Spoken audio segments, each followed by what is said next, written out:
High rated transformers గమనించినట్టయితే చుట్టూ ఇలా ఫ్యాన్లు తిరుగుతూ ఉంటాయి. వీటి పర్పస్ ఏంటో తెలుసా? వర్కింగ్ లో ఉన్నప్పుడు ట్రాన్స్ఫార్మర్ వైండింగ్ నుండి సమ్ హీట్ అనేది ప్రొడ్యూస్ చేస్తూ ఉంటది. అయితే ఈ హీట్ ని అబ్జర్వ్ చేసుకుని ట్రాన్స్ఫార్మర్ ఆల్వేస్ కూల్ గా ఉంచడానికి ట్రాన్స్ఫార్మర్ లోపల మొత్తం ఇన్సులేటింగ్ ఆయిల్ తో ఫిల్అప్ చేస్తారు. ఈ ఆయిల్ వైండింగ్ లో ప్రొడ్యూస్ అయ్యే హీట్ ను అబ్జర్వ్ చేసుకుని ట్రాన్స్ఫార్మర్ ను కూల్ గా ఉంచుతుంది.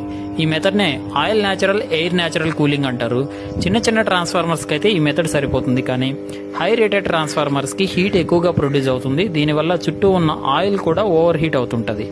ఇలాంటి కేసెస్ లో ట్రాన్స్ఫార్మర్ సైడ్స్ లో ఉన్న రేడియేటర్ ఫిన్స్ కి ఇలా హై స్పీడ్ ఫ్యాన్స్ అరేంజ్ చేసి ఫోర్స్డ్ ఎయిర్ ను సప్లై చేస్తారు. ట్రాన్స్ఫార్మర్ ట్యాంక్ లో ఉన్న ఆయిల్ ఈ రేడియేటర్ ఫిన్స్ ద్వారా కూడా సర్క్యులేట్ అవుతూ ఉంటది.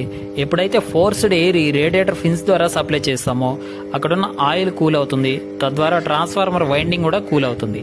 ఈ మెథడ్ ఆఫ్ కూలింగ్ నే oil natural, air forced cooling అంటారు.